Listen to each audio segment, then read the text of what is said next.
మత్తయి సువార్త 10వ అధ్యాయము.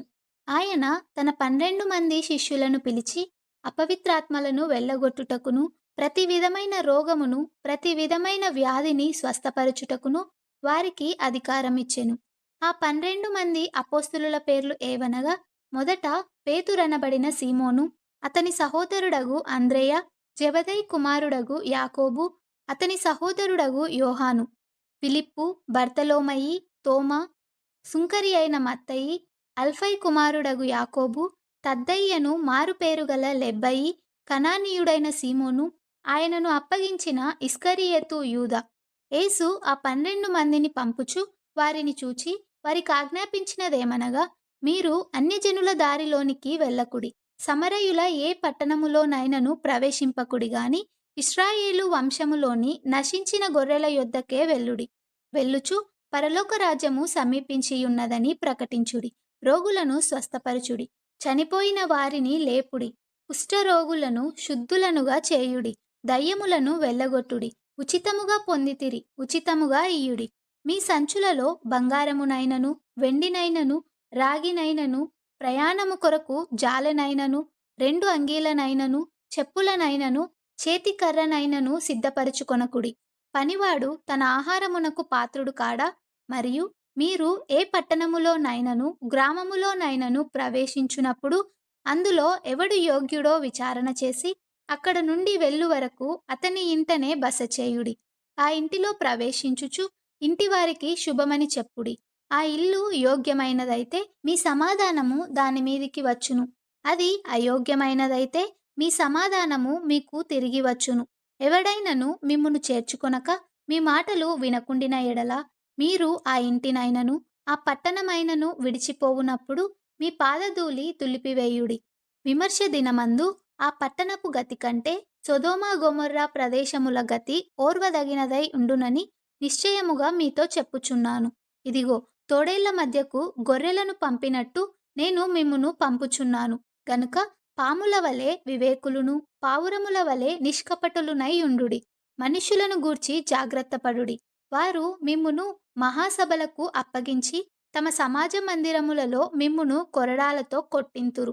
వీరికిని అన్యజనులకును సాక్షార్థమై నా నిమిత్తము మీరు అధిపతుల యొద్దకును రాజుల నొద్దకును తేబడుదురు. వారు మిమ్మును అప్పగించునప్పుడు ఎలాగు మాటలాడుదుము, ఏమి చెప్పుదుము అని చింతింపకుడి. మీరేమి చెప్పవలెనో అది ఆ గడియలోనే మీకనుగ్రహింపబడును. మీ తండ్రి ఆత్మ మీలో ఉండి మాటలాడుచున్నాడే గాని మాటలాడువారు మీరు కారు. సహోదరుడు సహోదరుని, తండ్రి కుమారుని మరణమునకు అప్పగించెదరు. పిల్లలు తల్లిదండ్రుల మీద లేచి వారిని చంపించెదరు. మీరు నా నామము నిమిత్తము అందరి చేత ద్వేషింపబడుదురు. అంతము వరకును సహించినవాడు రక్షింపబడును. వారు ఆ పట్టణములో మిమ్మును హింసించునప్పుడు మరియొక పట్టణమునకు పారిపోవుడి. మనుష్య కుమారుడు వచ్చు వరకు మీరు ఇశ్రాయేలు పట్టణములలో సంచారము చేసి ఉండరని నిశ్చయముగా మీతో చెప్పుచున్నాను. శిష్యుడు బోధకుని కంటే అధికుడు కాడు, దాసుడు యజమానుని కంటే అధికుడు కాడు. శిష్యుడు తన బోధకుని వలెను, దాసుడు తన యజమానుని వలెను ఉండినా చాలును. ఇంటి యజమానునికి బయల్జేబులని వారు పేరు పెట్టియుండిన ఎడల ఆయన ఇంటి వారికి మరీ నిశ్చయముగా ఆ పేరు పెట్టుదురు గదా. కాబట్టి మీరు వారికి భయపడకుడి. మరుగైనదేదియు బయలుపరచబడకపోదు, రహస్యమైనదేదియు తెలియబడకపోదు. చీకటిలో నేను మీతో చెప్పునది మీరు వెలుగులో చెప్పుడి. చెవిలో మీకు చెప్పబడినది మేడల మీద ప్రకటించుడి. మరియు ఆత్మను చంపనేరక దేహమునే చంపువారికి భయపడకుడి గాని ఆత్మను దేహమును కూడా నరకములో నశింపజేయగల వానికి మిక్కిలి భయపడుడి. 2 పిచ్చుకలు కాసుకు అమ్మబడును గదా. అయినను మీ తండ్రి సెలవు లేక వాటిలో ఒక్కటైనను నేలను పడదు. మీ తల వెంట్రుకలన్నీయు లెక్కింపబడి ఉన్నవి గనుక మీరు భయపడకుడి. మీరనేకమైన పిచ్చుకల కంటే శ్రేష్ఠులు.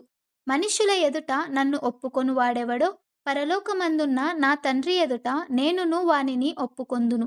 మనుష్యుల ఎదుట ఎవడు నన్ను ఎరుగననునో వానిని పరలోకమందున్న నా తండ్రి ఎదుట నేనును ఎరుగనందును. నేను భూమి మీదికి సమాధానమును పంపవచ్చితినని తలంచకుడి. ఖడ్గమునే గాని సమాధానమును పంపుటకు నేను రాలేదు. ఒక మనుష్యునికిని వాని తండ్రికిని, కుమార్తెకును ఆమె తల్లికిని, కోడలికిని ఆమె అత్తకును విరోధము పెట్టవచ్చి తిని. ఒక మనుష్యుని ఇంటివారే అతనికి శత్రువులగుదురు. తండ్రినైనను తల్లినైనను నాకంటే ఎక్కువగా ప్రేమించువాడు నాకు పాత్రుడు కాడు. కుమారుని అయినను కుమార్తెనైనను నాకంటే ఎక్కువగా ప్రేమించువాడు నాకు పాత్రుడు కాడు. తన సిలువను ఎత్తుకొని నన్ను వెంబడింపని వాడు నాకు పాత్రుడు కాడు. తన ప్రాణము దక్కించుకొనువాడు దాని పోగొట్టుకొనును గాని నా నిమిత్తము తన ప్రాణము పోగొట్టుకొనువాడు దాన్ని దక్కించుకొనును. మిమ్మును చేర్చుకొనువాడు నన్ను చేర్చుకొనును. నన్ను చేర్చుకొనువాడు నన్ను పంపిన వాని చేర్చుకొనును. ప్రవక్త అని ప్రవక్తను చేర్చుకొనువాడు ప్రవక్త ఫలము పొందును.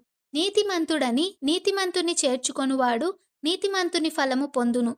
మరియు శిష్యుడని ఎవడు ఈ చిన్న వారిలో ఒకనికి గిన్నెడు చన్నీళ్లు మాత్రము త్రాగనిచ్చునో వాడు తన ఫలము పోగొట్టుకొనడని నిశ్చయముగా మీతో చెప్పుచున్నాను.